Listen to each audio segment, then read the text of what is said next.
Bukan seperti itu yang terjadi. Tao Huaxian menatap langit berbintang, dengan bintang-bintang yang tak terhitung jumlahnya. Ia merasakan keakraban, dan sebuah adegan dari masa lalu muncul tak terkendali di lautan kesadarannya, dan ia bergumam pada dirinya sendiri. Jelaslah bahwa Tao Huaxian pasti memiliki pemahaman tentang wilayah ini. Chen Qingyuan, yang berdiri di samping, tidak mendesaknya dan menunggu dengan sabar, berpikir bahwa dia akan mendengar beberapa informasi yang berguna. Ini adalah benua yang pernah hilang. Setelah tinggal beberapa saat, Tao Huaxian sampai pada jawaban positif melalui kejadian-kejadian dalam ingatannya.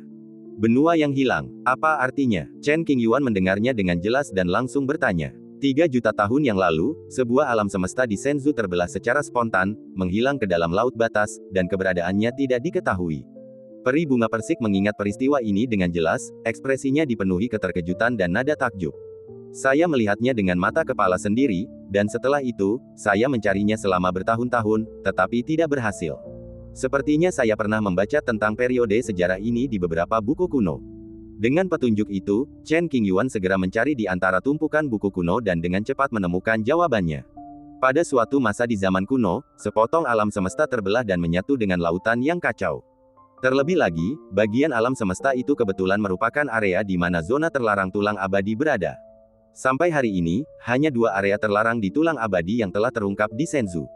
Keberadaan 4 area terlarang lainnya tidak diketahui, dan kemungkinan besar telah dipisahkan dan dipindahkan ke tempat lain.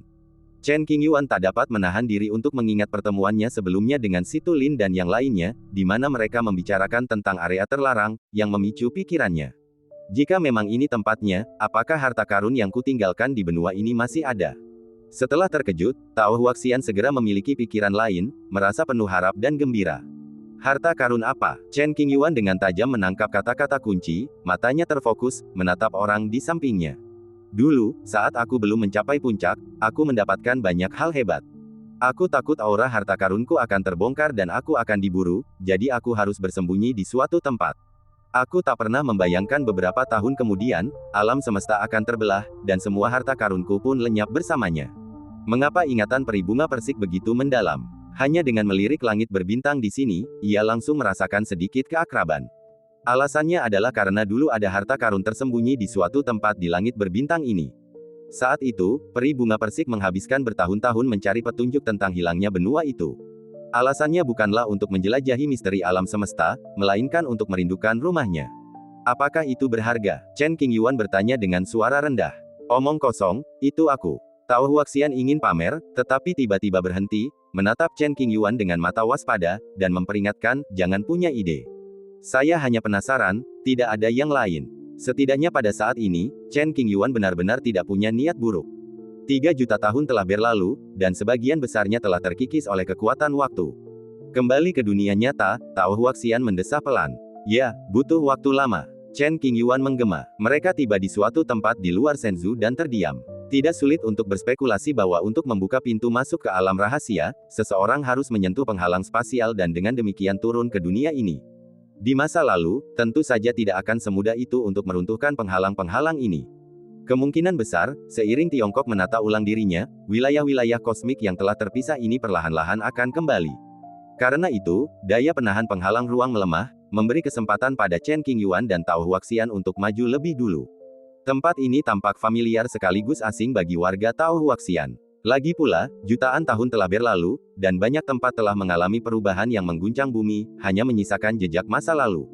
Ada kota di depan. Ayo kita ke sana dan cari tahu apa yang terjadi. Chen Qingyuan melihat kembali ke tempat rahasia yang diselimuti kabut dan mengarahkan pandangannya ke kota. Tatanan dan aturan lengkap di sini menekan tingkat kultivasi Chen Qingyuan dan Tao Huaxian. Dilihat dari situasi saat ini, tubuh mereka membutuhkan setidaknya 10 tahun untuk beradaptasi dan pulih. Kamu telah menggantikan tempatku, ingatlah untuk melindungiku. Tao Huaxian saat ini hanya memiliki tingkat kultivasi emas, dan belum mencapai prestasi apapun dalam keterampilan fisik. Jika dia tidak ingin berada dalam bahaya, dia hanya bisa tetap bersama Chen Qingyuan dan tidak pernah meninggalkannya. Jangan khawatir, aku orang yang berintegritas. Chen Qingyuan meyakinkan, ikuti aku akan melindungimu dengan segenap kekuatanku. Tao Huaxian adalah bos terbesar Chen Qingyuan saat ini, jadi bagaimana mungkin dia dibiarkan mendapat masalah. Dengan cara ini, mereka berdua pergi ke kota yang dapat menampung jutaan orang. Gaya hidup dan gaya berpakaian orang-orang ini pada dasarnya sama dengan mereka yang berada di dunia Senzu.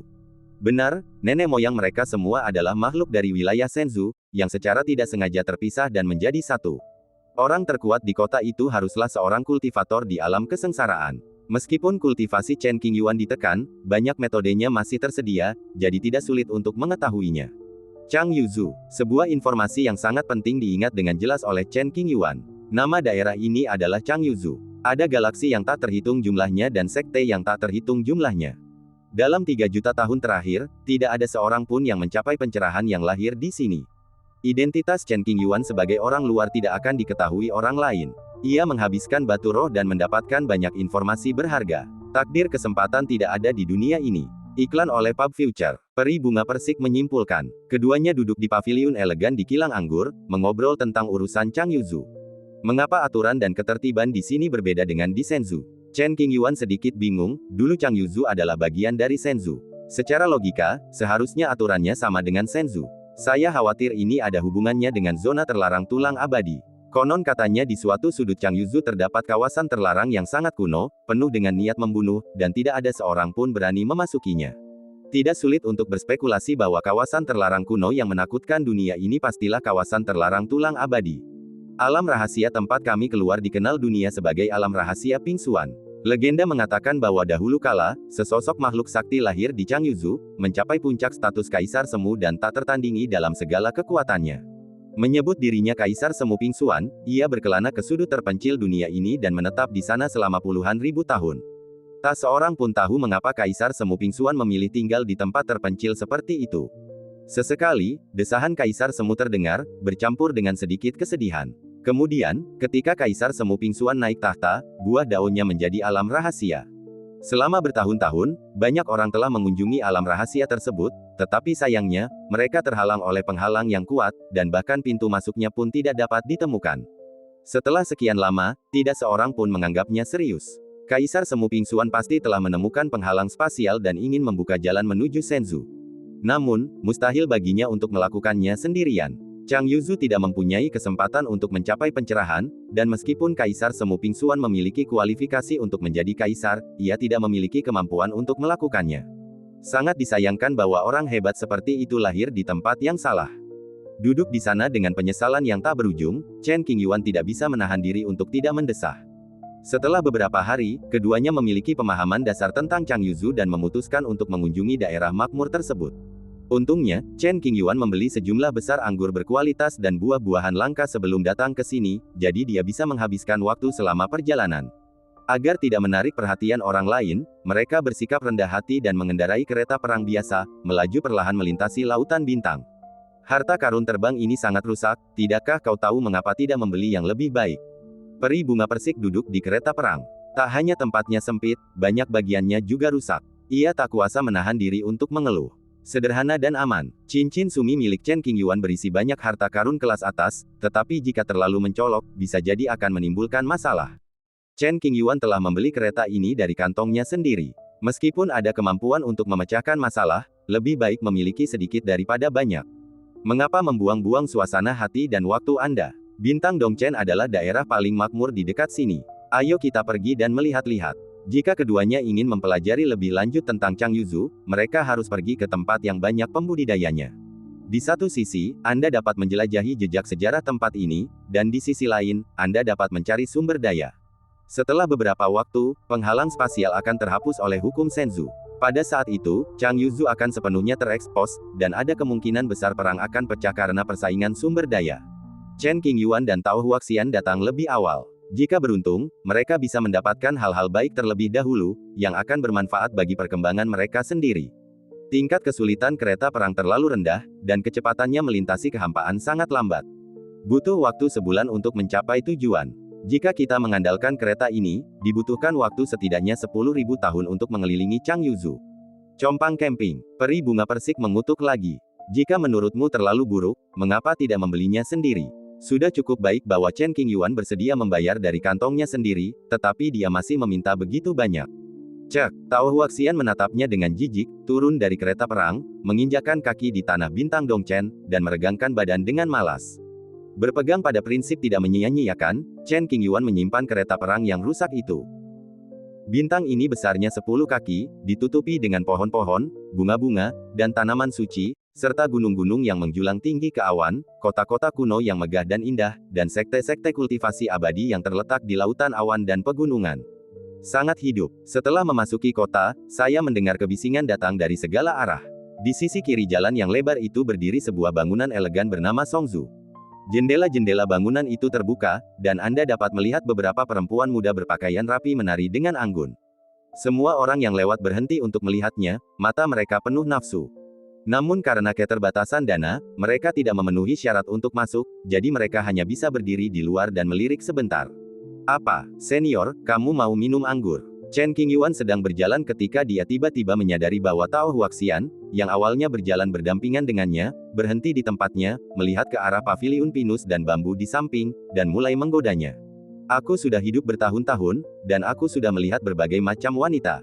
Bagaimana mungkin peri bunga persik meremehkan wanita-wanita vulgar ini? Jadi apa yang sedang kamu lihat? Chen Qingyuan mundur beberapa langkah dan bertanya dengan lembut. Aku mencium aroma yang familiar, gumam peri bunga persik dalam hati, tatapannya berubah.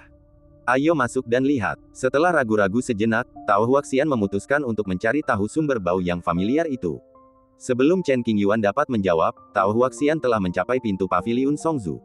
Melihat ini, Chen Qingyuan bergumam, kamu masih bilang kamu tidak ingin bersenang-senang. Saat mereka berdua masuk, seorang wanita berpakaian indah segera datang dan bertanya apakah mereka punya kencan. Saya membayar beberapa kendi anggur dan menemukan tempat terpencil untuk duduk. Melihat Chen Qingyuan bukan tipe orang yang suka menghabiskan banyak uang, para wanita yang awalnya menyambutnya dengan senyuman jelas mengubah sikap mereka dan berpaling. Benar, sesampainya di paviliun pinus dan bambu, peri bunga persik mengamati situasi di dalamnya dengan saksama, wajahnya muram dan tidak senang. Banyak dari mereka adalah roh kayu, dan ada juga beberapa roh pohon persik dari klanku. Tidak heran baunya agak familiar. Bagaimana peri bunga persik bisa bahagia jika anggota keluarganya menjadi mainan? Tidak apa-apa kalau dilakukan secara sukarela, tapi bagaimana mungkin tempat yang penuh dengan pesta pora itu bisa bersih?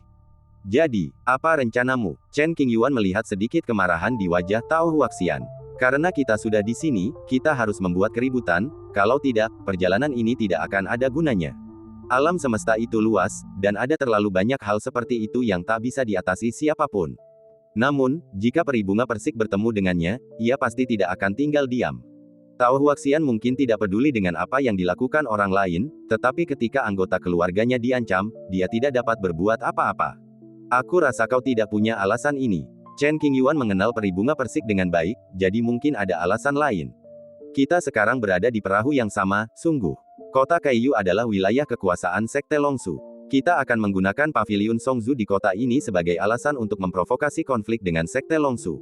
Dengan begitu, kita akan punya alasan yang sah untuk merampok perbendaharaan Sekte Longsu. Peri bunga persik menyampaikan pesannya. Sekte Longsu adalah sekte yang sangat terkenal di dekatnya dan dapat dianggap sebagai kekuatan kelas 1. Mengapa kamu berpikir untuk menyerang Sekte Takiksu? Chen Qingyuan butuh jawaban. Mata air spiritual tingkat 9. Jiwa spiritual peri bunga persik terhubung dengan medan spiritual tertinggi. Kini, medan spiritual tersebut kehilangan kekuatan Tao dari mata air spiritual tingkat 9. Ia lapar dan haus, dan secara alami akan merasakan napas mata air spiritual di sekitarnya. Kau bilang Sekte Longsu memiliki mata air spiritual tingkat 9. Chen Qingyuan sedikit terkejut. Saya tidak akan membuat kesalahan dalam penilaian saya pada poin ini. Bagaimana metode rahasia unik peri bunga persik dapat diwariskan kepada orang lain? Jika Anda benar-benar ingin melakukan ini, mengapa harus melalui begitu banyak lika-liku? Chen Qingyuan merasa minuman di paviliun Songzu agak biasa saja, jadi ia menyesapnya dan menyimpannya. Ia lalu mengambil anggur berkualitas yang dibawanya dan meminumnya sendirian. Saya orang yang berakal sehat dan tidak akan bersikap kejam tanpa alasan. Lagi pula, saya benar-benar tidak tahan dengan orang-orang paviliun Songzu. Jika Anda memiliki alasan yang sah, Anda tidak akan berhati lunak saat mengambil tindakan. Kamu benar-benar punya prinsip. Chen Qingyuan tidak percaya bahwa dirinya adalah orang baik. Dunia kultivasi penuh dengan persaingan dan semua orang melakukan apa yang mereka inginkan. Tentu saja, kata peri bunga persik dengan bangga, aku tidak sepertimu. Aku sama sekali tidak punya batas. Di mana saya tidak punya batas bawah? Tolong jelaskan dengan jelas. Meskipun Chen Qingyuan bukan orang baik, dia masih punya prinsip dan hati nurani. Jika kau punya dasar, kau tidak akan meniduriku sampai mati. Peri bunga persik mendengus dingin. Ini transaksi normal antara kita, atas dasar suka sama suka. Jangan membuatnya terkesan tidak adil. Bagaimanapun juga, Chen Qingyuan berkulit tebal. Mulailah sekarang, dan ingatlah untuk menjagaku, jangan lupa. Terlepas dari keluhannya, Tao Huaxian masih membutuhkan perlindungan Chen Qingyuan. Ayo kita lakukan. Chen Qingyuan jarang menggunakan metode yang begitu sederhana dan kasar. Omong kosong, mengapa menunggu sampai tahun depan? Peri bunga persik membalas. Secara pribadi, saya lebih suka untuk tidak menonjolkan diri. Setelah mengatakan ini, Chen Qingyuan mengambil gelas anggur di atas meja dan membantingnya ke tanah. Suara, bang, itu langsung menarik perhatian banyak orang. Gelas anggur itu jatuh ke tanah, pecah berkeping-keping. Orang-orang di sekitar menoleh dan menyadari bahwa ini adalah tindakan yang disengaja. Semua orang yang hadir adalah seorang kultivator, dan mustahil bagi mereka untuk melakukan kesalahan kecil seperti menjatuhkan gelas anggur secara tidak sengaja.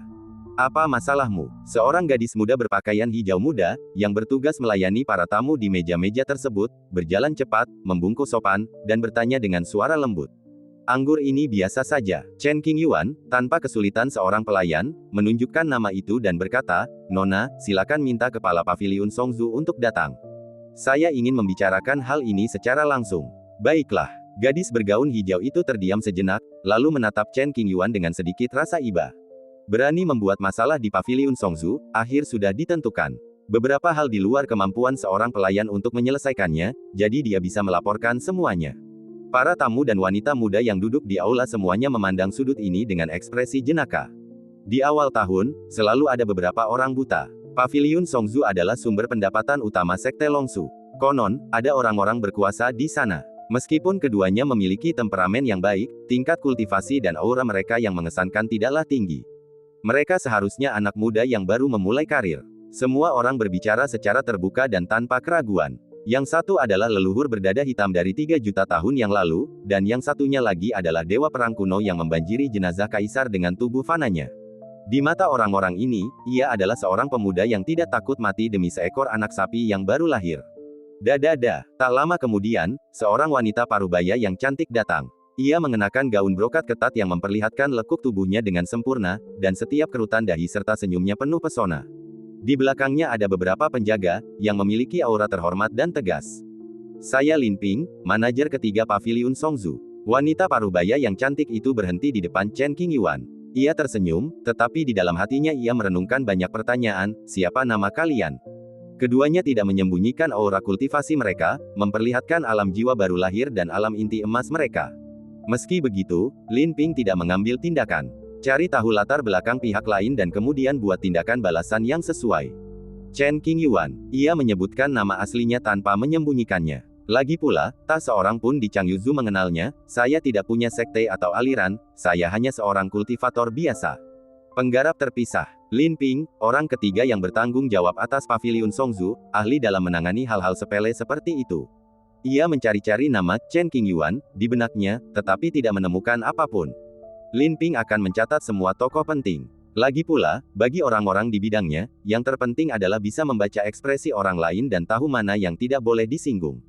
Meskipun paviliun Songzu didukung oleh Sekte Longsu, tetap saja perlu berhati-hati. Apa yang ingin dibicarakan Chen Yuzi dengan Song Suge? Lin Ping tidak marah untuk sementara waktu dan terus bertanya. Bagaimana paviliun Songzu menemukan para pelayan ini? Ditatap oleh sekelompok orang, Chen Qingyuan tetap tenang dan mengutarakan niatnya dengan jelas. Jika seorang kultivator biasa berani menimbulkan masalah di paviliun Songzu, ia pastilah bodoh atau punya dukungan. Namun, Lin Ping menanganinya dengan hati-hati dan tidak menganggapnya enteng untuk saat ini tidak ada hubungannya denganku. Apakah aku benar-benar harus tahu? Chen Qingyuan bertanya sambil tersenyum. Siapapun yang bermata jeli dapat melihat bahwa Chen Qingyuan jelas ingin bergulat dengan paviliun Songzu, dan dia tidak punya niat baik. Mendengar ini, ekspresi Lin Ping berubah. Ia tak lagi menunjukkan senyum ramah. Alisnya berkerut dan ia memarahi, kalian berdua sengaja mencari kami. Apa paviliun Songzu menyinggung perasaan kalian? Di halaman belakang loteng, ada sekelompok gadis muda yang dipaksa berlatih berbagai keterampilan agar bisa digunakan untuk menjamu tamu di masa mendatang. Benarkah? Chen Qingyuan menunjukkannya dalam satu kalimat. Wajah Lin Ping muram dan ekspresinya sedikit berubah. Jelas saja, Chen Qingyuan tidak mengarang cerita, ia mengatakan kebenaran. Meskipun Chen Qingyuan telah duduk di aula, seberkas kesadaran spiritualnya menembus lapisan-lapisan batasan dan diam-diam melihat sudut tergelap paviliun Songzu. Kenapa banyak bicara? Hancurkan saja. Tiba-tiba peri bunga persik datang dan membuat suasana menjadi semakin suram. Situasinya tegang dan ada sedikit indikasi niat membunuh. Sumber niat membunuh itu tentu saja berasal dari orang-orang di Paviliun Songzu. Jika Anda menggoyahkan kepentingan orang lain, mereka tentu ingin membunuh Anda. Bisakah kamu tidak terlalu cemas? Chen Qingyuan dan Tao Huaxian saling memandang dan berbicara dengan suara rendah. Waktu kita berharga, dan kita punya banyak hal yang harus dilakukan. Kata peri bunga persik, kita harus melakukannya selangkah demi selangkah. Saya orang yang bijaksana. Chen Qingyuan berkata lagi. Keduanya mengabaikan orang-orang yang melihat di sekeliling mereka, mengobrol dan tertawa, tenang dan kalem. Situasi ini mengejutkan sekelompok playboy yang sedang mencari kesenangan. Mencari kematian. Semua orang berpikir demikian, seolah-olah mereka telah melihat bagaimana Chen Qingyuan dan Tao Huaxian akan dibunuh. Tangkap mereka. Jangan biarkan mereka membuat masalah lagi dan merusak kesenangan tamu-tamu terhormat kita. Penjaga toko ketiga, Lin Ping, awalnya ingin membunuh kedua pria itu, tetapi kemudian berpikir, jika mereka memiliki koneksi penting, membunuh mereka akan mudah menimbulkan masalah.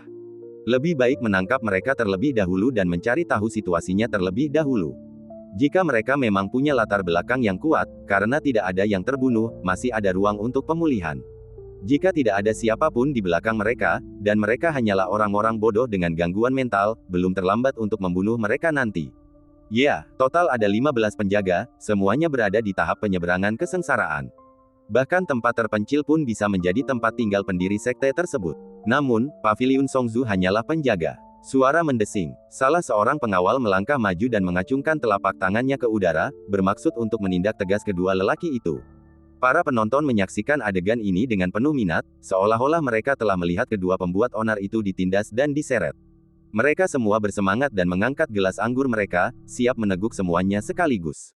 Pada saat ini, ketika telapak tangan penjaga itu hendak jatuh, terdengar suara dentang yang keras dan berhenti di udara, terhalang oleh penghalang emas samar. Pantas saja kau berani datang ke Paviliun Songzu untuk menemuiku. Kau agak naif. Ada beberapa perubahan kecil dalam hubungan mereka, yang menarik perhatian semua orang. Mereka untuk sementara mengabaikan wanita cantik di samping mereka dan menatap Chen Qingyuan dan yang lainnya di sudut. Dia hanya seorang kultivator jiwa baru lahir, dia tidak bisa membuat gelombang apapun. Tidak seorang pun mengira bahwa Chen Qingyuan dapat meninggalkan Paviliun Songzu dengan selamat. Saya belum pernah mendengar tentang orang ini. Para biksu dari semua pihak berbicara satu sama lain, tetapi tidak memperoleh informasi yang berguna.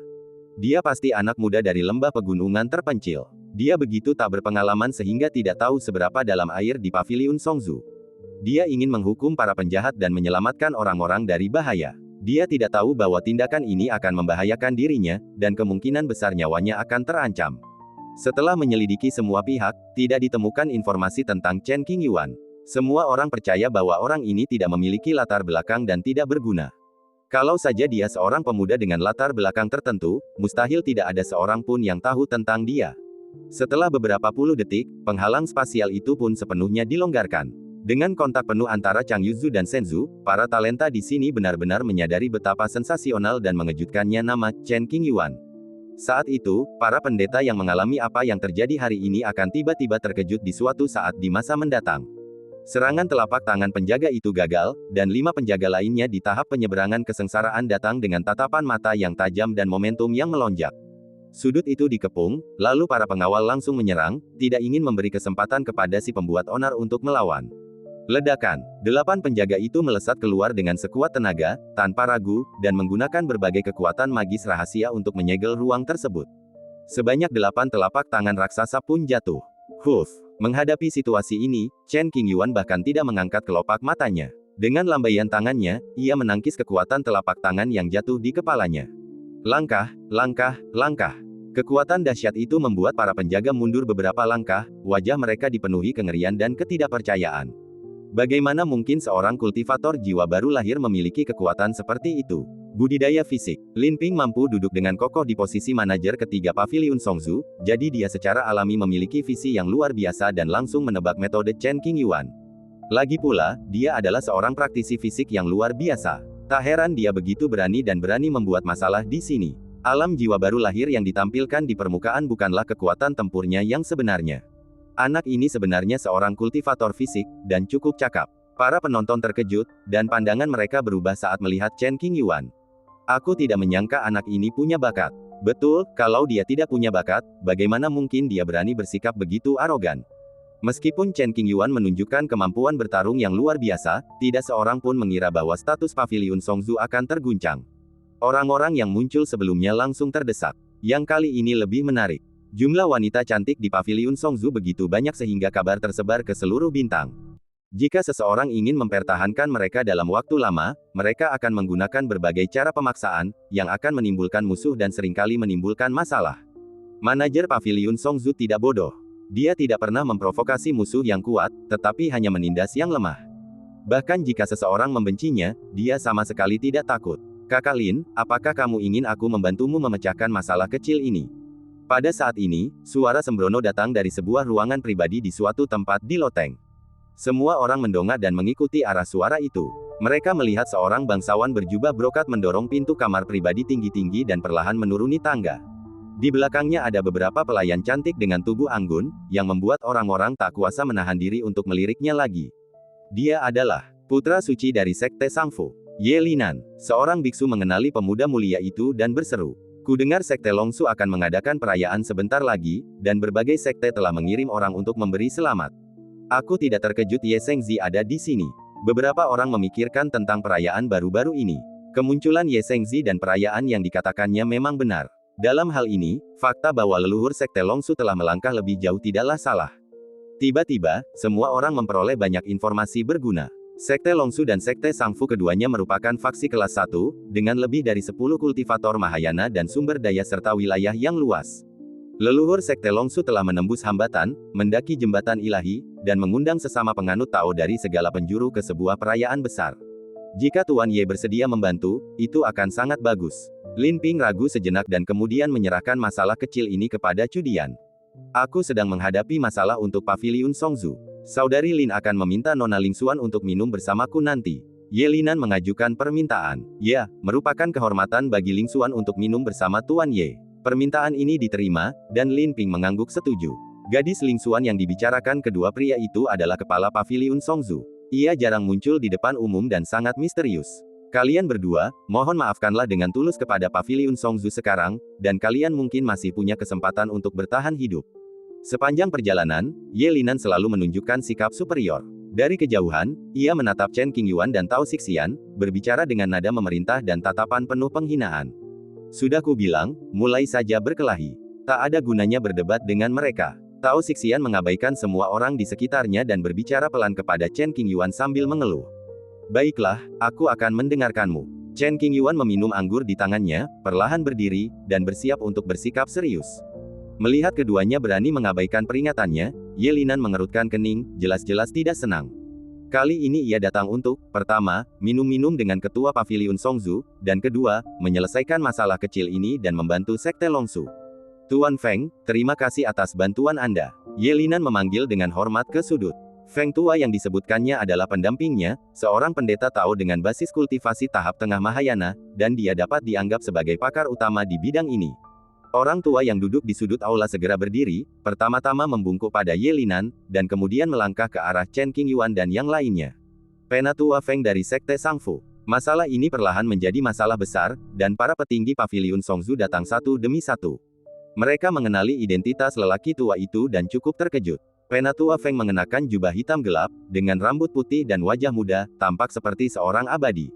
Tanpa berkata sepatah kata pun, Penatua Feng melepaskan teknik penyembunyian napasnya sendiri, dan kekuatan Mahayana menyelimuti seluruh Paviliun Songzu dalam sekejap, dan kekuatan paling ganas menyerbu ke arah Chen Qingyuan. Chen Qingyuan dan Tao Xixian berdiri diam seperti gunung, tidak terpengaruh oleh apapun. Melihat ini, ekspresi Penatua Feng sedikit berubah.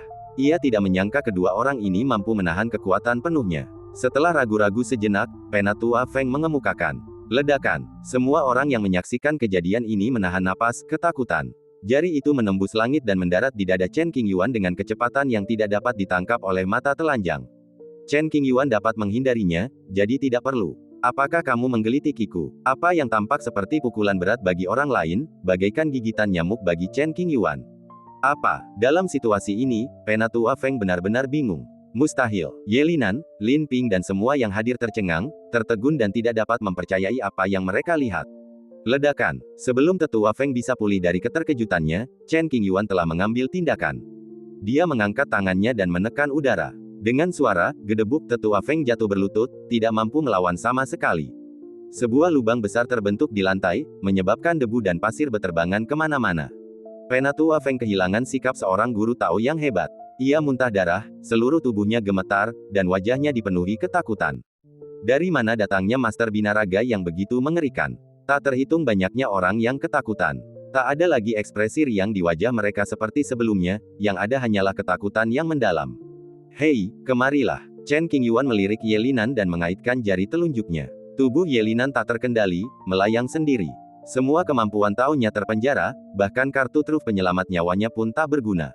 Akulah putra suci Sekte Sangfu. Apakah kau berniat menjadi musuh Sekte Sangfu? Dalam situasi putus asa, Yelinan berkeringat dingin, wajahnya penuh ketakutan, dan dia segera mengeluarkan kekuatan di belakangnya. Belum pernah mendengarnya, kata Chen Qingyuan acuh tak acuh. Sekte Sangfu dan Tanah Suci Xuanling sedang berkomunikasi. Yang mulia harus memikirkan masalah ini dengan matang. Yelinan mengangkat spanduk lain, berharap membuat Chen Qingyuan ragu. Namun, Chen Qingyuan tetap tenang seperti biasa dan tidak peduli sama sekali. Pada saat ini, Tao Xixian yang sedang minum dan menonton pertunjukan, memiliki kilatan cahaya di matanya dan dengan cepat berbicara. Tanah Suci Xuanling, kedengarannya familiar bagi saya. Tanah Suci Xuanyu merupakan tempat yang sangat luas dan memiliki prestise yang sangat tinggi di Changyuzu. Salah satu dari 10 tempat suci, berdiri tinggi di awan, tak terjangkau. Meskipun sekte-sekte yang bermutu tidak sebanyak jumlah ternak, tetapi jumlahnya hampir sama banyaknya. Tempat suci yang benar-benar istimewa itu langka. Sekte Sangfu memiliki hubungan dengan Tanah Suci Xuanfu, semua karena gadis suci sekte mereka telah disayangi oleh putra suci Xuanfu. Jika tidak ada hal yang tak terduga terjadi, mereka akan resmi menjadi mitra Tao dalam waktu dekat. Karena Tao Huaxian sudah bicara, Chen Qingyuan tentu saja tidak melanjutkan. Ia berhenti dan menoleh untuk menatapnya.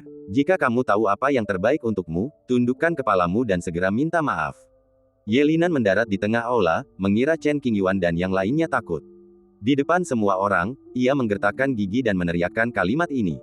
Patah. Saat berikutnya, Chen Qingyuan menamparkan seseorang di udara. Terdengar suara renyah, dan bekas tamparan merah muncul di wajah Yelinan, yang sangat jelas terlihat. Diam. Chen Qingyuan menatapnya dingin. Jika dia bicara lagi, itu tidak akan semudah menamparkan wajahnya. Ditatap, jiwa Yelinan seakan jatuh ke jurang, tercekik dan dingin, meringkuk dan gemetar. Sejak saat itu, rasa takutnya jauh melebihi amarahnya, dan ia tak berani berkata apa-apa lagi. Hidup itu penting, meski memalukan, kamu harus menjalaninya. Jika kita menunda sebentar, apa yang terjadi di Paviliun Songzu pasti tidak akan disembunyikan, dan seseorang akan datang untuk menanganinya. Kedua, bangsawanku, jika ada kesalahan yang dilakukan Paviliun Songzu, mohon tunjukkan. Demi Sekte Longsu, mohon jangan biarkan situasi ini menjadi tidak terkendali. Penjaga Sekte Sangfu tingkat Mahayana ditindas dengan satu serangan telapak tangan, dan situasi menjadi tak terkendali. Kepala penjaga toko, yang bersembunyi di balik bayangan, terpaksa muncul. Manajer utamanya adalah seorang pria paruh baya berjubah putih terang. Ia memiliki temperamen heroik dan kultivasinya telah mencapai tahap awal Mahayana. Ia adalah seorang tetua sekte dalam dari Sekte Longsu. Dengan pengalaman sebelumnya sebagai pelajaran, kepala pemilik toko tahu bahwa dia tidak dapat berbuat apa-apa terhadap Chen Qingyuan, jadi dia hanya bisa menahan amarahnya, memperlakukannya dengan senyuman, dan menjaga sikapnya sangat rendah hati. Tunggu apa lagi? Apa kamu punya ide yang lebih bagus? Chen Qingyuan melirik ke arah penjaga toko, mengabaikannya, dan berbalik menatap peri bunga persik di sampingnya dan bertanya. Diabaikan membuatnya merasa sangat tidak nyaman. Secerca ketidaksenangan muncul di mata kepala penjaga toko, tetapi ia segera menyembunyikannya, mengerutkan bibir tipisnya, dan tampak serius. Tanah Suci Xuanfu, sepertinya aku punya kesan tentangnya. Peri bunga persik mengerutkan kening, mencari ingatan dari 300.000 tahun yang lalu di lautan kesadarannya. Oh, Chen Qingyuan ingin mendengar apa yang sedang terjadi. Dulu ketika saya berada di puncak, saya punya banyak pengikut. Di antara mereka, ada seorang pemuda yang saya ingat dengan jelas. Dia cukup berbakat dan berkarakter baik. Kebetulan suasana hati saya sedang baik hari itu, jadi saya memberinya beberapa petunjuk. Bertahun-tahun kemudian, saya dengar anak itu menemukan puncak gunung, mendirikan sekte, dan mendapatkan reputasi yang cukup baik. Jika aku ingat dengan benar, sepertinya itu adalah Tanah Suci Xuanyu. Setelah insiden perpecahan Shenzhou, banyak sekte dan makhluk dibawa pergi dan menjadi bagian dari Changyuzu. Itu tidak boleh berupa nama duplikat. Chen Qingyuan berbisik. Saya akan menyelidikinya. Saya akan menelusuri buku-buku kuno Chang Yuzu dan saya akan menemukan catatan-catatan yang relevan. Sambil berbicara, peri bunga persik mengeluarkan setumpuk tebal lembaran batu giok, memasukinya dengan kesadaran spiritualnya, dan memeriksanya satu per satu. Setengah batang dupa kemudian, petunjuknya ditemukan. Tanah suci Xuanzu memiliki sejarah panjang, dimulai sejak 300.000 tahun yang lalu. Peri bunga persik memberikan jawaban yang mengiyakan. Itu akan menarik. Chen Qingyuan tersenyum. Keduanya tidak menggunakan transmisi suara atau penghalang apapun untuk menutupi percakapan mereka, dan mereka mengobrol secara terbuka. Di mata mereka berdua, pembicaraan semacam ini bukanlah suatu rahasia, pembicaraan semacam ini sudah sangat lumrah dan tidak perlu disembunyikan. Paviliun Songzu sangat sunyi, dan semua kata-kata sampai ke telinga semua orang. Ada yang tertegun, ada yang menatap dengan mata terbelalak, ada yang meragukan diri sendiri, dan ada yang...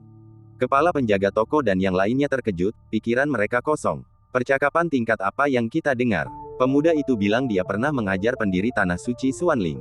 Apakah kami gila, atau kedua pemuda yang tidak diketahui asal-usulnya ini hanya mengarang cerita? Semua orang yang hadir terkejut.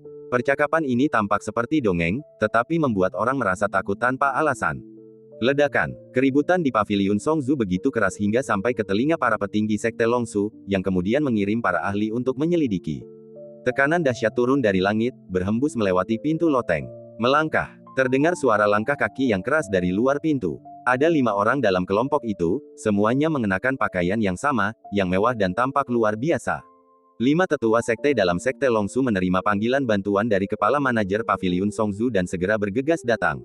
Pemimpinnya adalah Tetua Agung, yang telah mencapai puncak kultivasi Mahayana. Ia bisa dikatakan sebagai orang terkuat di Sekte Longsu, selain leluhur dan guru sekte. Tetua Agung, kepala pemilik toko Paviliun Songzu bergegas maju untuk memberi penghormatan. Yang lainnya mengikuti dan memberi hormat dengan penuh kekaguman. Para tamu yang tengah duduk menyaksikan pertunjukan itu, satu persatu berdiri, tidak berani duduk lagi. Ada sulaman teratai emas di pakaian Tetua Agung. Pelipisnya berwarna abu-abu, dan ia tampak gagah berani. Dengan tangan di belakang punggung, matanya memancarkan sedikit keagungan seorang atasan. Siapa yang berani menimbulkan masalah di wilayah Sekte Longsu? Pendiri Paviliun Songzu adalah Tetua Agung. Manfaat yang dibawanya setiap tahun sangat besar dan beliau sangat mementingkannya. Jadi, ketika beliau mendengar bahwa musuh yang kuat sedang menyerang, beliau langsung maju. 2 orang itu, kepala penjaga toko menunjuk ke arah Chen Qingyuan. Apa yang baru saja terjadi dilaporkan kepada Tetua Agung dan yang lainnya melalui telepati. Setelah mengetahui apa yang terjadi, Tetua Agung mengerutkan kening dan menindih seorang sesepuh Mahayana tingkat menengah dari Sekte Sangfu dengan jentikan tangannya. Ia tidak boleh diremehkan. Mengenai pembicaraan tentang Tanah Suci Xuanling, Tetua Agung tidak terlalu senang. Ia pikir itu pasti hanya bualan dan pura-pura. Kedua teman Taoisku, apa sebenarnya yang ingin kalian lakukan? Tatapan sang Tetua Agung sangat tajam, dan suaranya yang penuh pertanyaan membawa sedikit tekanan tak terlihat, untuk menonjolkan statusnya dan tidak ingin kehilangan muka. Transaksi gelap Paviliun Songzu berakhir di sini. Karena kehilangan minat untuk minum, Tao Xixian bersandar di kursi, tampak malas dan tidak bisa berkata-kata. Ini milik klanku, apa hubungannya dengan kalian berdua? Bagaimana mungkin Tetua Agung menyetujui hal ini? Jika dia tahu kemampuan tempur Chen Qingyuan yang sebenarnya, dia pasti sudah membunuhnya sejak lama. Tao Xixian tidak terkejut dengan jawaban ini. Ia melirik Chen Qingyuan di sampingnya dan memasang ekspresi tak berdaya, dengar, bukannya aku tidak mau berdebat denganmu, hanya saja orang-orang idiot itu tidak mengerti, jadi mereka hanya bisa menggunakan tinju mereka. Menurut saya, Chen Qingyuan setuju dengan pandangan ini. Bersikaplah lembut, jangan pukul dia sampai mati, kata Tao Xixian, lalu menambahkan, aku tidak bermaksud baik, tapi yang hidup lebih berharga. Setelah mengikatnya, biarkan Sekte Longsu membayar tebusannya. Seorang pria sejati mencintai uang, tapi dia mendapatkannya dengan cara yang benar. Ini bukan perampokan, ini perdagangan. Chen Qingyuan sangat setuju dengan apa yang didengarnya. Metode ini konsisten dengan ide Chen Qingyuan. Karena dia telah bertindak, pasti ada keuntungan yang bisa dia dapatkan. Membayar uang untuk menebus orang itu adalah permintaan yang sangat wajar. Tidak banyak praktisi seperti kami yang berpegang teguh pada prinsip. Setelah menyetujui dirinya sendiri, Chen Qingyuan memutuskan untuk membuat keputusan cepat. Apa yang baru saja dia katakan? Sang Tetua Agung sangat curiga kalau dia salah dengar, tetapi dia pikir kemungkinannya sangat kecil. Kedua orang ini gila. Semua orang membelalakkan matanya, dan Yusin berteriak histeris. Ini Tetua Agung Sekte Longsu. Kita bahkan tidak bisa melihatnya, sekeras apapun kita berusaha. Beraninya dua orang ini mengatakan hal seperti itu. Dunia ini gila. Di mata orang biasa, Sang Tetua Agung tampak agung dan perkasa, bagaikan naga misterius yang hanya bisa dilihat dari kepala hingga ekor. Rasa takut yang terukir di tulang mereka membuat mereka tak berani menunjukkan sedikit pun rasa tidak hormat. Akan tetapi, Chen Qingyuan tidak menganggap serius Tetua Agung, seolah-olah dia dapat menekannya dengan mudah, yang mana sungguh tidak masuk akal dan mengejutkan. Sangat berani, Sang Tetua Agung merasa sangat terhina dan berteriak dengan kasar, lalu mengeluarkan kekuatan dahsyat dan memamerkan kekuatan gaibnya. Beberapa tetua di belakangnya memasang ekspresi muram. Mereka menganggap Chen Qingyuan dan Tao Huaxian sebagai musuh yang harus dibunuh. Tanpa berkata apa-apa, mereka menyerang bersama. Dalam sekejap, paviliun Songzu bergetar hebat. Seluruh kota diselimuti kabut hitam, terasa suram dan membosankan. Semua orang di kota itu merasakan penindasan yang hebat, dan mereka begitu takut hingga wajah mereka menjadi pucat dan tubuh mereka gemetar. Orang-orang panik dan sangat gelisah. Jika perang benar-benar pecah, paviliun Songzu kemungkinan akan rata dengan tanah, dan hal itu juga akan memengaruhi kota kuno ini. Bahkan jika paviliun Songzu mengaktifkan formasi tersebut, ia tidak akan mampu bertahan terhadap akibat pertempuran tingkat ini. Untuk sesaat, semua orang di paviliun merasa gelisah, diam-diam mengerahkan kekuatan misterius mereka, siap menggunakan kartu truf penyelamat hidup mereka kapan saja. Dapatkan. Atas perintah Tetua Agung, aura mengerikan terpancar dari tubuhnya, seperti sungai yang bergelombang, membanjiri paviliun Songzu dan bahkan setiap sudut kota kuno. Sungguh megah dan mengerikan. Tetua Agung dan yang lainnya menyerang dengan gerakan yang brutal. Matahari terbenam tampak aneh, menggantung tinggi di langit. Cahaya ilahi tiba-tiba muncul, berubah menjadi ribuan benang sutra, dengan cepat menyerbu Chen Qingyuan. Lantai hancur dan ruangan pun ambruk. Banyak orang yang tinggal di sana ketakutan dan jatuh ke tanah. Mereka sama sekali tidak sanggup menahan tekanan dari alam Mahayana ini. Chen Qingyuan, yang ahli dalam teknik membunuh, tetap tenang. Dalam sekejap mata, Chen Qingyuan mengepalkan tangan kanannya dan mengayunkannya ke depan. Ledakan. Suara keras itu bagaikan guntur, memekakkan telinga. Serangan gabungan para tetua sekte Longsu lenyap dalam sekejap. Sebelum yang lain bisa bereaksi, Chen Qingyuan mengubah tinjunya menjadi telapak tangan.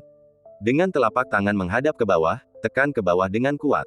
Ledakan. Tekanan Mahayana disebut seperti bola yang meledak. Sang Tetua Agung dan yang lainnya tertekan oleh suatu kekuatan yang tak terkatakan, tubuh mereka tiba-tiba tenggelam tak terkendali, sebagian setengah berlutut di tanah, dan sebagian lagi tergeletak telungkup di tanah. Ekspresinya ketakutan dan dia tidak punya kekuatan untuk melawan. Tetua Agung dan perkasa dari Sekte Longsu tampak sangat malu saat ini. Banyak tulang di tubuh yang hancur, pakaian robek, dan darah mengalir balik. Semakin keras Anda berjuang, semakin menyakitkan rasanya. Sejak saat itu, semua orang menyadari betapa menakutkannya pemuda yang berdiri di depan mereka. Kekuatannya tak terduga dan tidak dapat dijadikan musuh. Senior, demi leluhurku, Sekte Takiksu, kumohon duduklah dan bicarakan semuanya dengan perlahan. Sang Tetua Agung kehilangan kesombongannya dan terpaksa berlutut di tanah, bahkan berbicara pun sulit. Ketakutan di matanya begitu kuat. Leluhur Sekte Takikyo, Chuji, mendapat ucapan selamat dari orang-orang dari segala penjuru. Menghadapi musuh yang begitu mengerikan, kami hanya bisa mengeluarkan plakat leluhur kami, berharap pihak lain akan menahan diri. Diam. Chen Qingyuan tidak ingin mendengarkan omong kosong orang-orang ini, jadi dia berteriak dengan dingin, dan paviliun Songzu tiba-tiba menjadi sunyi, dan Anda dapat mendengar suara jarum jatuh. Perkembangan hingga ke titik ini telah melampaui ekspektasi semua orang. Tidak seorang pun yang menyangka bahwa Tetua Agung Sekte Longsu dan yang lainnya akan ditindas oleh orang tak dikenal hanya dengan satu telapak tangan. Beberapa pemilik toko di paviliun Songzu menyaksikan pemandangan ini dan tampak tercengang. Sang Tetua Agung yang pernah berdiri tegak di awan kini telah menjadi tawanan, bagaikan anjing mati, tanpa hak untuk melawan. Perbedaan kekuatan antara kedua belah pihak terlalu besar, yang menyebabkan situasi penghancuran sepihak ini. Anda manajer paviliun Songzu, kan? Chen Qingyuan melirik kepala penjaga toko. Ya, kepala penjaga toko merasa kesal dengan ketidakpedulian Chen Qingyuan sebelumnya, tetapi sekarang ia benar-benar kehilangan akal sehatnya. Wajar bagi yang kuat untuk mengabaikan perilaku dan perkataan yang lemah. Tiba-tiba dipanggil, kepala toko itu sangat ketakutan. Tubuhnya sedikit gemetar, lalu ia bergegas maju beberapa langkah, membungkuk, dan menjawab dengan rendah hati, suaranya bergetar, "Apa instruksi Anda, senior?" Aktivitas memalukan paviliun Songzu telah berakhir. Mereka yang dirugikan oleh paviliun Songzu akan menerima kompensasi yang setimpal. Chen Qingyuan tidak melupakan kejadian ini dan menceritakannya dengan nada tenang, "Kamu seharusnya tahu konsekuensinya jika aku tahu kamu tidak menangani masalah ini dengan benar. Aku akan melakukannya sekarang juga, aku akan melakukannya sekarang juga, dan aku pasti akan memuaskanmu, senior. Kepala toko itu seakan ditatap oleh mata dunia bawah. Jika ia salah langkah, ia akan masuk ke jurang dan tak akan kembali. Apa yang kau lakukan hanya berdiri di sana. Ayo, lakukan saja. Chen Qingyuan mengomel. Penjaga toko tertegun sejenak karena ketakutan. Tiba-tiba, ia mendengar suara desakan Chen Qingyuan, dan ia pun berkeringat dingin dan menggigil, ya. Terdengar suara langkah kaki tergesa-gesa, dan kepala pemilik toko bergegas untuk mulai bekerja, tidak berani menunda. Jika Anda membuat pria ini tidak senang, hidup Anda akan dalam bahaya. Adapun yang merugikan kepentingan dan gengsi Sekte Longsu, hal itu tidak perlu lagi. Tidakkah kau lihat para tetua besar sekte sedang berlutut di sini? Dilihat dari situasi ini, kekuatan pemuda bernama Chen Qingyuan ini jelas melampaui ranah Mahayana. Bahkan jika leluhur Sekte Longsu turun tangan, ia akan sulit dihadapi. Hanya dalam waktu setengah jam, manajer telah menyelesaikan pekerjaannya. Lebih dari 1.000 wanita cantik dibawa ke aula paviliun Songzu. Beberapa masih sangat muda, beberapa telah disiksa selama bertahun-tahun, dan beberapa adalah orang miskin yang hanya menjual karya seni mereka tetapi tidak tubuh mereka. Mereka semua diperkosa, diculik, atau diperjualbelikan. Sangat sedikit wanita yang secara sukarela pergi ke tempat pesta pora. Plop, plop, para gadis itu telah mendengar seluruh cerita dan mengetahui bahwa mereka telah bebas. Mereka memandang para penyelamat mereka, menangis penuh syukur, dan berlutut untuk bersujud. Chen Qingyuan mengangkat tangannya dengan lembut dan membantu wanita itu berdiri. Senior, saya sudah memberi mereka kompensasi penuh dan mengatur akomodasi mereka di masa mendatang. Mereka akan benar-benar aman dan tidak akan diganggu orang lain lagi, kata kepala penjaga toko dengan hormat. Jika mereka kehilangan sehelai rambut pun di masa depan, aku akan mengorbankan nyawamu sebagai pengorbanan. Nada bicara Chen Qingyuan dingin dan tidak diragukan lagi. Saya mengerti, jangan khawatir. Kepala penjaga toko menyeka keringat dingin di dahinya dan mengangguk cepat, merasa ketakutan. Aku akan mengambil sedikit jiwamu. Jika kau berani melawan, aku bisa mencabut nyawamu kemanapun kau melarikan diri. Chen Qingyuan tersenyum ramah, dan meminta pemilik toko untuk, secara sukarela, menyerahkan jiwanya. Kemudian, ia menoleh ke arah tetua agung Sekte Longsu, sudah waktunya pergi ke Sekte Longsu. Kuharap sekte kalian bisa membayar tebusan dengan cukup tulus. Kalau tidak, sebelum menuju Sekte Takikyo, tentu saja seseorang tidak akan melupakan putra suci Sekte Sangfu. Wah, kamu tiba-tiba muncul dan jadi musuhku. Bagaimana aku harus menyelesaikan masalah ini? Tatapan Chen Qingyuan membuat Ye Linan begitu ketakutan hingga seluruh tubuhnya gemetar, wajahnya memucat, dan bibirnya bergetar tak terkendali. Mohon ampuni, senior. Bahkan tetua agung Sekte Longsu yang berada di puncak Mahayana pun berlutut. Beraninya Ye Linan bersikap arogan. Ia tahu bahwa kali ini ia telah memprovokasi sosok yang kuat. Ia gemetar dan memohon. Bekas tamparan di wajah terlihat jelas sekali. Pada saat itu, saya tidak punya rasa malu dan hanya ingin bertahan hidup. Hei, aku akan menunjukkan belas kasihan padamu. Beri aku cukup uang untuk membeli nyawamu, dan kita akan selesaikan masalah ini. Chen Qingyuan merasa dia terlalu baik. Jika itu orang lain, mereka pasti akan membunuh dan merampok, dan mereka tidak akan pernah berbelas kasihan. Terima kasih, senior. Mendengar bahwa ia bisa menggunakan uang untuk menyelesaikan masalah yang merepotkan ini, Ye Linan begitu gembira seolah-olah ia telah diampuni. Ia segera menyerahkan tas Qiankun dan cincin sumi yang dibawanya tanpa ragu. Sebelum menyerahkannya, ia juga menghapus batasan pada senjata sihir penyimpanan agar Chen Qingyuan dapat memeriksanya dengan lebih mudah. Sungguh bijaksana. Hanya itu, beraninya kau menyebut dirimu putra suci. Meskipun Chen Qingyuan memandang rendah melon dan kurma ini, sedikit uang tetaplah uang, jadi dia menerimanya dengan enggan. Ditertawakan, Ye Linan tak berani menunjukkan sedikit pun amarah, dan tersenyum meminta maaf, rendah hati. Kemudian, Ye Linan melirik kondisi menyedihkan tetua pelindung, dan bertanya dengan bibir atas yang kaku, Senior. Senior, bisakah Anda memaafkan perilaku kasar tetua Feng? Bagaimanapun juga, dia adalah seorang kultivator Mahayana, dan hidupnya lebih berharga daripada hidupmu. Perkataan Chen Qingyuan mengungkapkan maksudnya dengan sangat jelas. Dimengerti, aku akan segera mengambil uang tebusannya. Di galaksi ini, Ye Linan setidaknya merupakan sosok yang fleksibel dan cepat mengerti. Ia membungkuk dan berjalan menuju pintu dengan ragu-ragu. Setelah memastikan Chen Qingyuan tidak akan menghentikannya, Ye Linan mempercepat langkahnya. Punggungnya tampak malu dan ia hampir terjatuh. Karena leluhur Sekte Longsu sedang mengadakan perjamuan untuk semua pihak, para petinggi Sekte Sangfu pun datang. Ye Linan tidak perlu pergi ke sekte, selama ia menghubungi petinggi di dekatnya, ia bisa mendapatkan sumber daya yang cukup untuk menebus rakyat. Untuk menemukan tempat, berhenti bercanda. Yelinan menyaksikan dengan mata kepalanya sendiri bagaimana Chen Qingyuan menindas para pahlawan dengan lambaian tangannya. Ia tak hanya tak berani merasa dendam, tetapi juga berterima kasih kepada senior ini atas belas kasihannya. Ia sangat beruntung telah menyelamatkan nyawanya dan merasa sangat ketakutan. Dimanapun Anda berada, dunia kultivasi selalu kejam, dan yang kuat tidak pernah peduli dengan kehidupan dan martabat yang lemah. Merupakan hal yang lumrah bagi para petani untuk membantai kota, memperkosa, menjarah, dan menjadikan mereka budak demi keuntungan dan kesenangan mereka sendiri. Sebenarnya tidak banyak orang seperti Chen Qingyuan yang berprinsip. Ayo pergi ke Sekte Longsu. Chen Qingyuan menangkap para tetua ini dari udara seolah-olah dia sedang menggendong sekelompok anak ayam, tanpa tekanan apapun. Di bawah tatapan sekelompok orang, Chen Qingyuan dan yang lainnya langsung pergi ke Sekte Longsu dan menghilang di lautan awan. Setelah sekian lama, kepala penjaga toko Paviliun Songzu, yang hatinya selalu tegang, akhirnya merasa lega. Ia ambruk di bangku tak jauh darinya, kakinya tampak gemetar, dan keringat dingin terus mengucur dari wajahnya. Aku hampir mati. Kepala penjaga toko tahu bahwa dia telah berada di gerbang neraka dan masih ketakutan. Saudaraku, bagaimana kita harus menghadapi hal ini? Sekelompok manajer Paviliun Songzu datang satu demi satu dan meminta nasihat kepada kepala manajer. Mata mereka dipenuhi kebingungan dan ketakutan, dan mereka tidak tahu harus berbuat apa. Ikuti perintah senior Chen. Kalau kita tidak menangani ini dengan baik, kita semua akan kehilangan akal. Mulai hari ini, Paviliun Songzu akan menjadi sejarah. Tidakkah kamu mau menunggu sebentar? Beberapa orang masih berfantasi bahwa Sekte Longsu dapat menekan Chen Qingyuan, sehingga masalah tersebut dapat diakhiri. Sekte Takiksu tidak bisa berbuat apa-apa padanya. Sebagai seorang kultivator Mahayana, kepala manajer sangat menyadari kekuatan Sekte Longsu. Bahkan jika leluhur sekte tersebut berhasil melepaskan diri dari belenggu dan mendaki jembatan ilahi, akan sulit baginya untuk mengalahkan seorang kultivator Mahayana yang kuat di puncak kekuatannya dan beberapa kultivator Mahayana di tahap akhir hanya dengan satu gerakan. Mendengar ini, semua orang tercengang, dan pikiran yang sama muncul dalam benak mereka, langit Sekte Longsu akan runtuh. Jika kau ingin hidup, maka patuhilah perintah tuanmu itu dan jangan melawan. Setelah jeda sebentar, kepala manajer bergegas menangani kotoran di Paviliun Songzu, tidak berani menunda.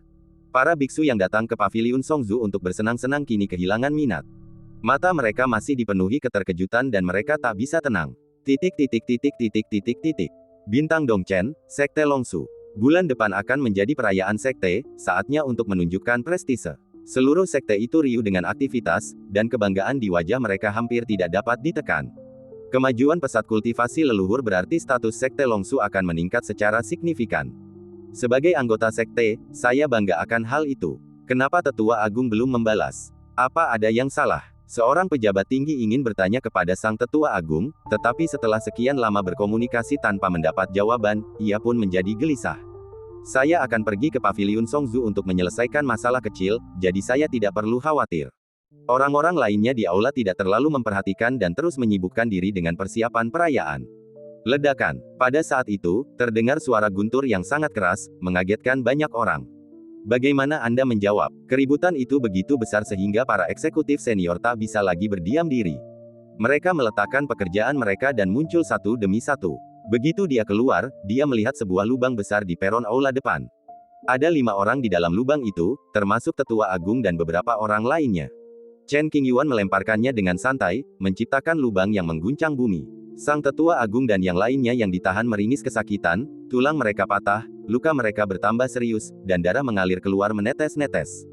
Tetua Agung. Ketika semua orang melihat orang yang tampak menyedihkan di dalam lubang itu, mereka merasa ngeri, seolah-olah mereka telah melihat hantu, dan mereka tidak dapat mempercayainya.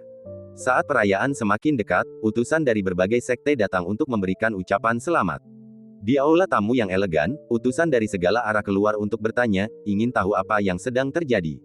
Sekte Longsu telah menghadapi lawan yang tangguh. Mereka tidak mungkin orang-orang yang disewa oleh kekuatan musuh untuk sengaja menimbulkan kekacauan selama perayaan. Mereka berhasil menekan Tetua Agung Sekte Longsu, yang berarti mereka tak berdaya melawan. Kekuatan musuh yang menyerang sungguh tak terduga. Dari mana orang ini berasal? Kenapa aku belum pernah melihatnya sebelumnya? Tidak lama kemudian, para utusan dari berbagai sekte terkejut ketika mereka mengetahui hal itu dan mulai membicarakannya. Jika insiden hari ini tidak ditangani dengan benar, itu akan menyebabkan pukulan besar bagi prestise Sekte Longsu. Takikyo Sonobu, tolong bicara. Chen Qingyuan berdiri tinggi di langit, menatap kerumunan. Ia mengenakan pakaian brokat berwarna terang, dan penampilannya tampan, bagaikan seorang dewa yang turun ke bumi. Peri bunga persik yang berdiri di sebelah kiri mengenakan jubah merah muda-muda dan memegang setoples anggur berkualitas. Ia sesekali menyesap, tampak bebas dan santai. Di sebelah kanan, berdiri sesepuh klan Sang Fu yang terikat, tak bisa bergerak. Ia merasa sangat malu, kepalanya tertunduk, dan harga dirinya benar-benar terhina. Setelah tebusan dibayarkan, orang tersebut dapat dibebaskan. Penatua Feng, seorang pejabat tinggi dari Sekte Sang Fu sedang mengunjungi tempat itu. Ia langsung mengenali pria yang terikat di samping Chen Qingyuan dan berseru, "Apa yang terjadi? Mengapa Penatua Feng terjebak?" Waktunya terlalu singkat, dan banyak detail insiden Paviliun Songzu belum tersebar. Situasinya tidak tepat, dan warga Sang Fu Zonyi hanya menyaksikan saja tanpa mengambil tindakan apapun. "Bolehkah saya bertanya, Tuan, apa permusuhan Anda dengan Sekte Longsu saya?" Dalam situasi seperti itu, pemimpin sekte tidak punya pilihan selain muncul. Pemimpin sekte muncul dari kedalaman sekte, menatap para tetua di dalam lubang. Sekilas keterkejutan, ketakutan, dan sedikit kekejaman melintas di matanya. Ia segera menyembunyikan emosinya, wajahnya tanpa ekspresi, dan sambil mengepalkan tinjunya sebagai salam, ia bertanya kepada Wu. Fakta bahwa tetua agung ditekan sudah cukup untuk membuktikan bahwa pendatang baru itu tidak sesederhana kelihatannya. Ia tidak boleh tertipu oleh fluktuasi tingkat kultivasinya selama tahap bayi. Ini sangat kuat dan perlu ditangani dengan hati-hati. Pemimpin klan diam-diam menyebarkan berita itu dan memberitahukannya kepada leluhur yang tengah duduk bermeditasi di ruang rahasia. "Orang-orang itu ingin membunuhku, tapi aku malah menangkap mereka." Chen Qingyuan langsung menyatakan tujuannya, "Tak ingin membuang waktu berdebat dengan mereka, berikan tebusannya, dan aku akan mengampuni nyawa mereka." "Berapa tebusan yang kau inginkan?" Kekuatan pemimpin sekte itu tidak jauh lebih kuat daripada tetua agung. Ia tahu bahwa ia tidak bisa menghadapi Chen Qingyuan secara langsung, jadi ia menelan harga dirinya dan merendahkan posturnya. "Saya ingin tahu apa yang terjadi melalui tetua agung dan yang lainnya, tetapi mereka semua terkurung dan tidak dapat berkomunikasi atau berbicara. Mereka hanya bisa menatap kosong ke pemandangan itu, wajah mereka dipenuhi ketakutan dan kepanikan." Karena Chen Qingyuan bepergian dengan sangat cepat, berita mengenai insiden di Paviliun Songzu belum menyebar, dan para pemimpin senior Sekte Longsu belum mengetahui situasi selengkapnya. Itu tergantung pada ketulusan Anda. Chen Qingyuan tidak pernah menetapkan harga, semuanya tergantung pada seberapa tulus pihak lain. "Ini Sekte Longsu." Sang Master Sekte menahan amarah di hatinya dan berkata dengan tegas, "Beraninya kau datang ke sini untuk meminta tebusan? Apa kau benar-benar tidak bermoral?" Jika pemimpin sekte tidak mampu melihat kedalaman kekuatan Chen Qingyuan, dia akan mengaktifkan formasi perlindungan sekte dan mengerahkan semua kekuatan sekte untuk menghadapi musuh.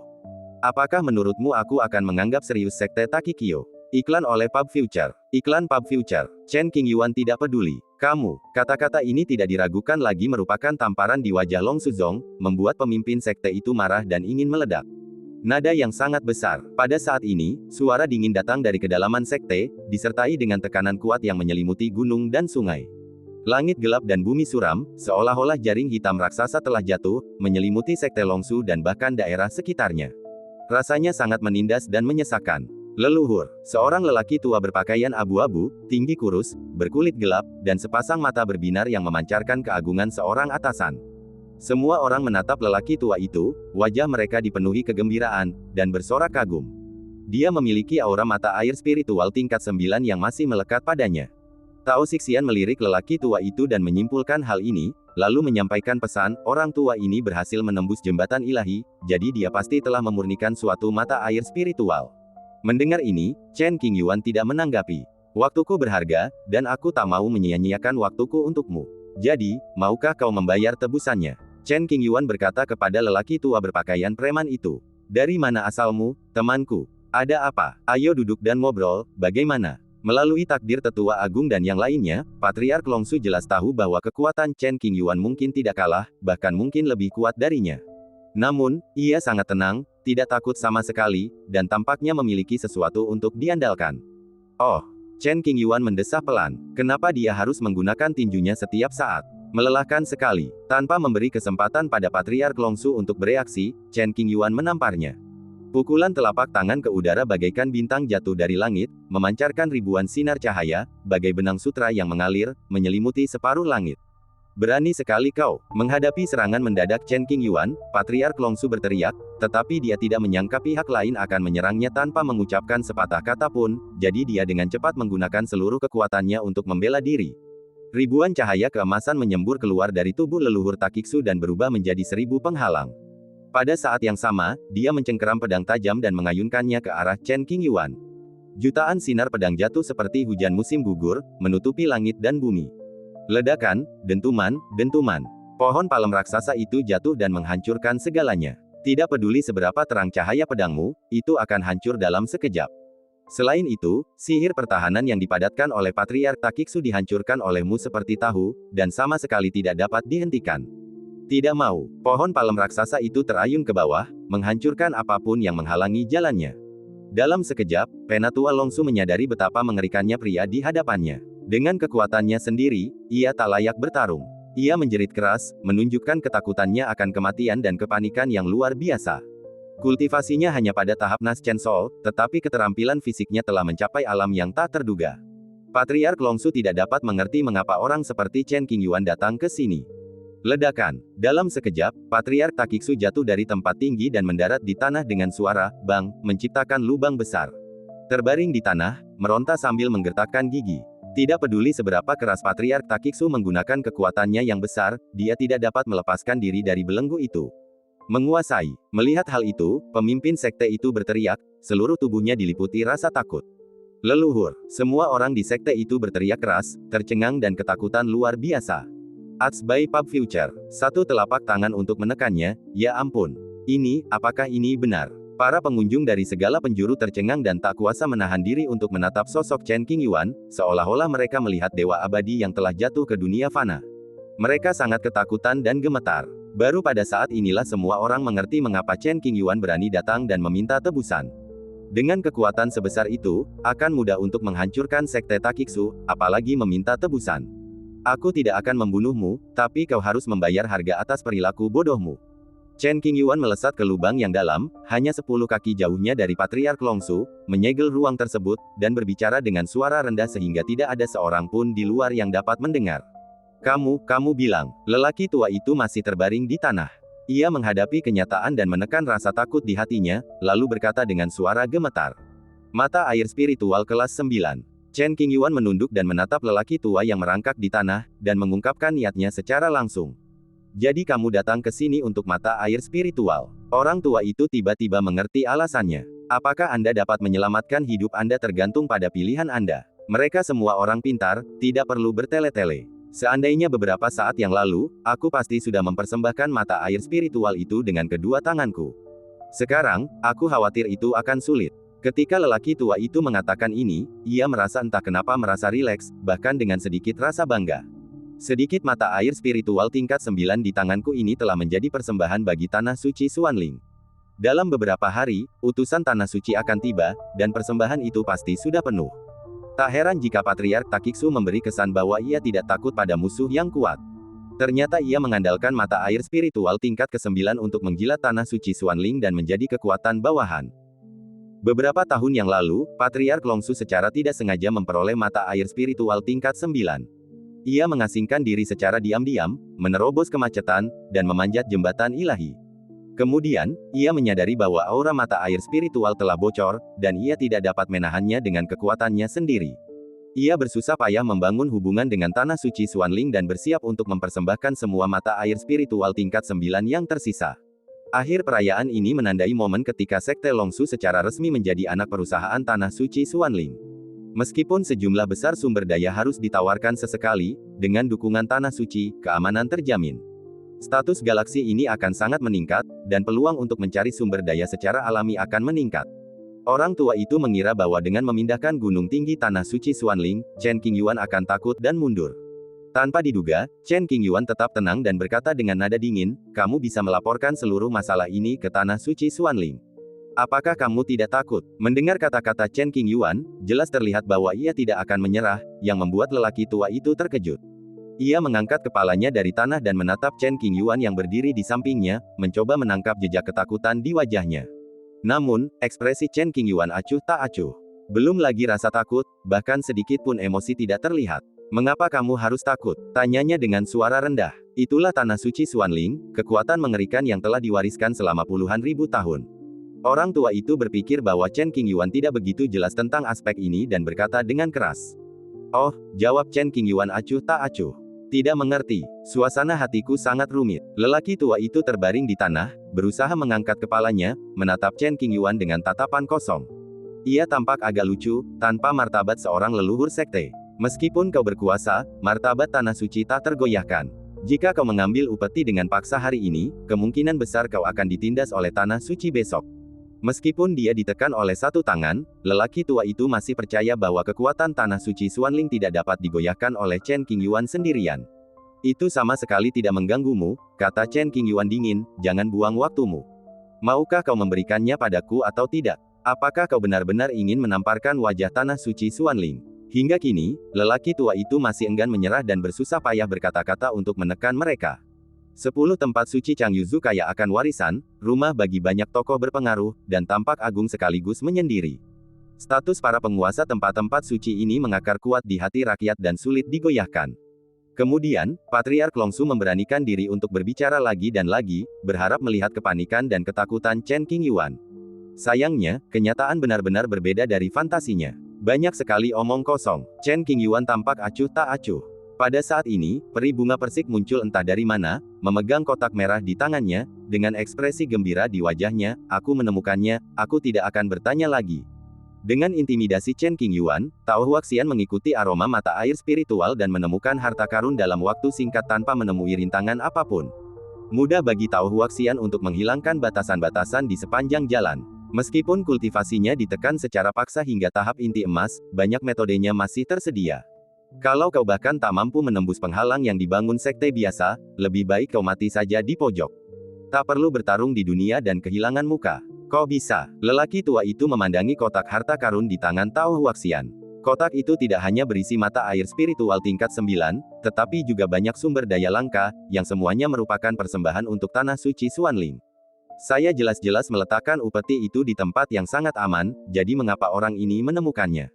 Yang paling dilebih-lebihkan adalah bahwa orang ini tampaknya adalah seorang kultivator jindan. Tidak mungkin, tidak mungkin. Lelaki tua itu mengira larangan yang ia buat sudah cukup untuk menghentikan banyak kultivator Mahayana. Namun, setelah mereka dengan mudah dikuasai oleh seorang kultivator jindan, gelombang emosi bergolak di hatinya, dan ia merasa sulit untuk menerimanya. Kecuali sebotol kecil air mata air spiritual kelas 9, semua yang lain hanyalah sampah. Di hadapan semua orang, peri bunga persik berjubah merah muda, memegang kotak harta karun di tangan kirinya, mengetuk pelan dengan jari telunjuk tangan kanannya, menghapus aturan kurungan pada kotak itu, lalu membukanya.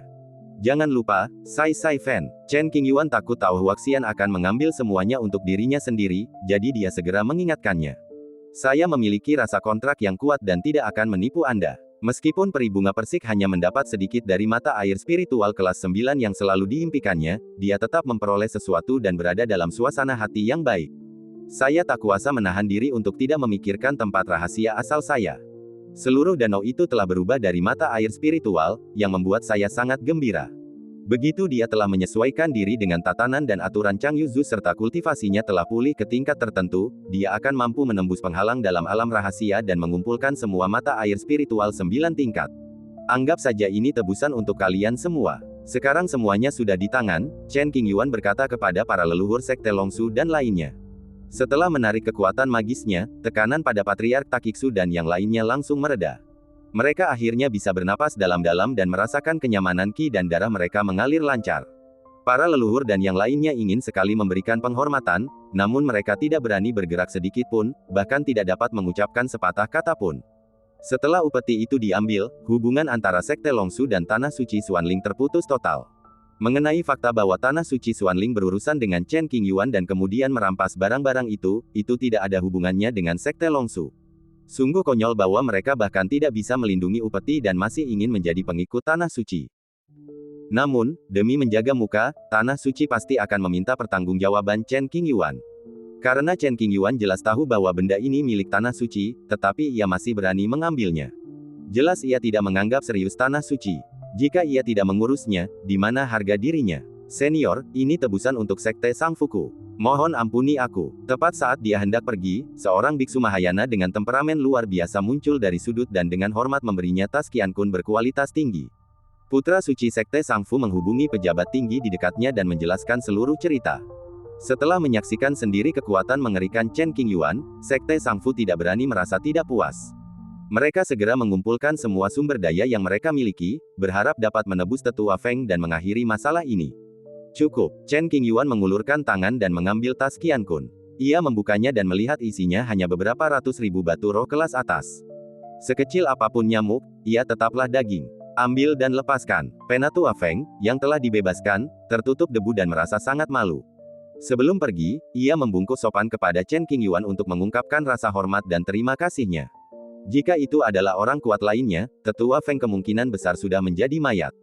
Chen Tua, mari kita bicarakan ini. Tao Huaxian dan Chen Qingyuan berjalan berdampingan, dan di hadapan banyak orang, mereka perlahan pergi. Panci kecil berisi mata air spiritual tingkat 9 ini untukku gunakan sementara. Setelah kita menembus penghalang alam rahasia, aku akan memberimu lebih banyak. Itu tidak akan berhasil. Aku sudah bilang setengah-setengah. Keduanya telah bersama begitu lama dan menjadi akrab satu sama lain, jadi cara mereka menyapa satu sama lain pun berubah.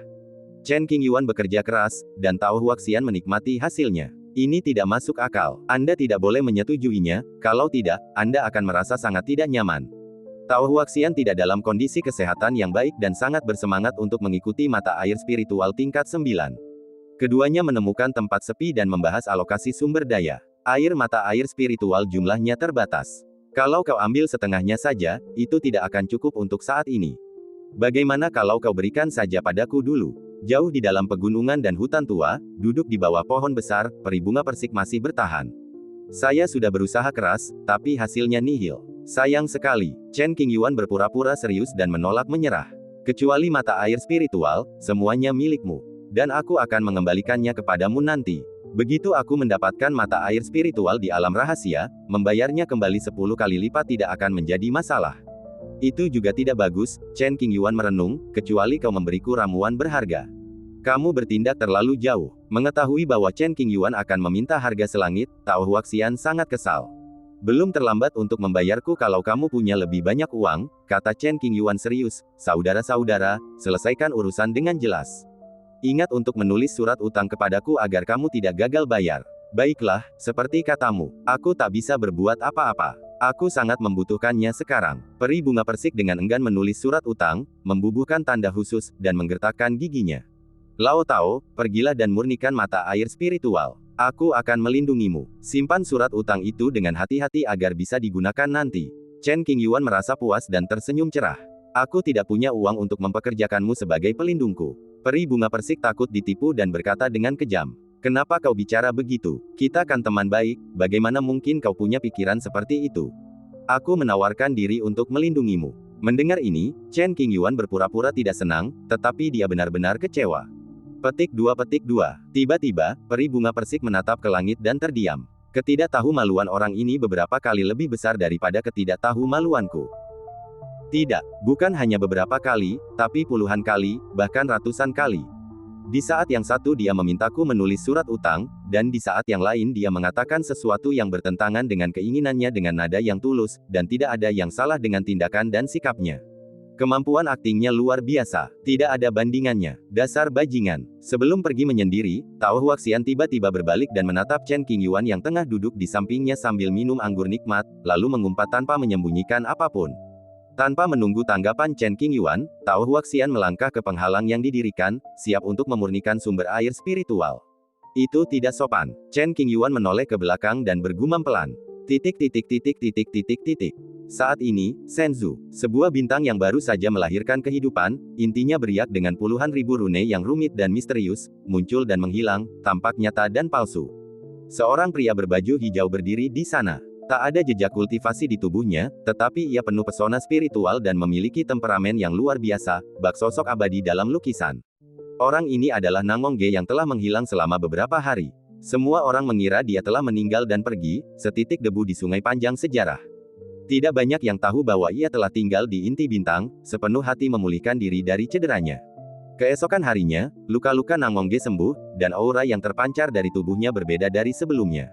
Waktunya keluar. Aku sudah lama di sini, jadi aku tidak tahu banyak tentang apa yang terjadi di luar. Kali ini aku keluar, aku harus mencari tahu lebih banyak. Selain itu, ada masalah Langya Villa, yang tidak boleh dilupakan.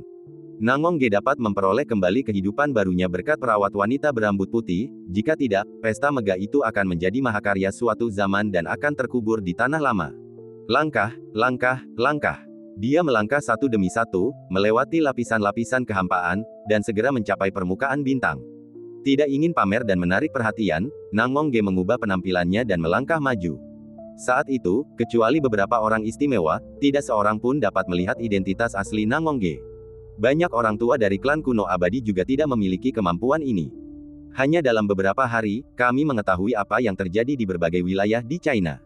Oh, Nangongge mendesah pelan, merasakan banyak emosi. Reruntuhan besar, makam Kaisar Taiwei, pertempuran lihai.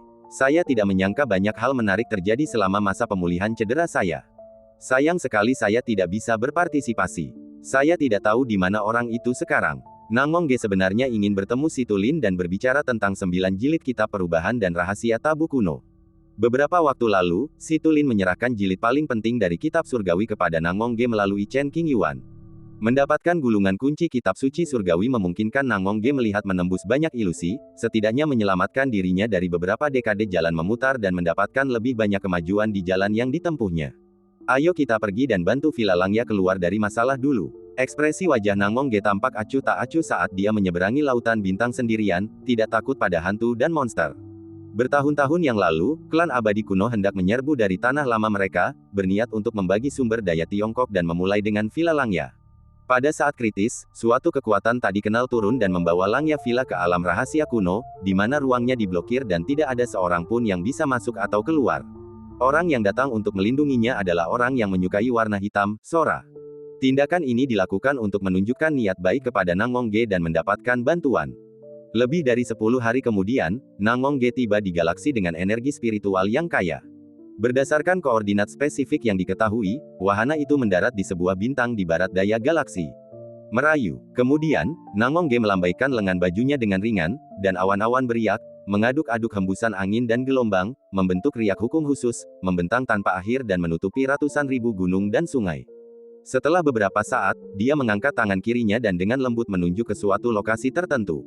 Memanggil, cahaya jari meledak, menembus kehampaan. Ledakan. Setelah ledakan itu, retakan ruang panjang muncul di tempat ujung jari menunjuk. Retakan ini adalah pintu masuk ke alam rahasia kuno. Villa Langya yang selama ini dirahasiakan kini mendapat kesempatan untuk melihat cahaya matahari. Sesuatu telah terjadi. Ketika pintu masuk terbuka, para eksekutif senior Langya Villa merasakan sedikit getaran dan bergegas untuk menyelidiki. Mereka menemukan celah tersebut dan tidak berani mendekat dengan gegabah, karena merasa tidak nyaman. Gemerincing, Nangongge melangkah maju dan berdiri di atas aula depan villa. Melihat wajah-wajah yang familiar, hati Nangong terasa hangat. Ia sangat beruntung keluarganya selamat dan sehat. Siapa kamu? Seorang tetua melihat laki-laki yang tiba-tiba muncul itu dan berani bertanya kepadanya, karena sangat waspada. Lupa mengembalikan tampilan asli. Pikiran Nangongge bergerak, dan penampilan serta sosoknya segera berubah dan kembali ke keadaan semula. Ketika mereka melihat wujud asli Nangongge, wajah orang-orang di villa berubah drastis. Oke, tidak mungkin, anak itu sudah meninggal. Siapa kau? Beraninya kau berpura-pura menjadi pemimpin klanku. Sekalipun aku harus mempertaruhkan seluruh sekte, aku tidak akan membiarkanmu mempermalukanku. Dari para leluhur dan Zongji hingga para murid penjaga gerbang, semua orang mengepalkan tangan mereka, dengan kemarahan di wajah mereka, dan tampaknya siap untuk memulai perang. Tak seorang pun menyangka bahwa Nangongge masih hidup, mereka hanya mengira dia orang yang berani berpura-pura menjadi dirinya. Bahkan aku pun tidak bisa mengenalinya. Apa yang ada di matamu? Kata Nangong sambil terkekeh, metode rahasia villa ini, untuk membedakan yang asli dari yang palsu, apa kau tidak tahu sekarang?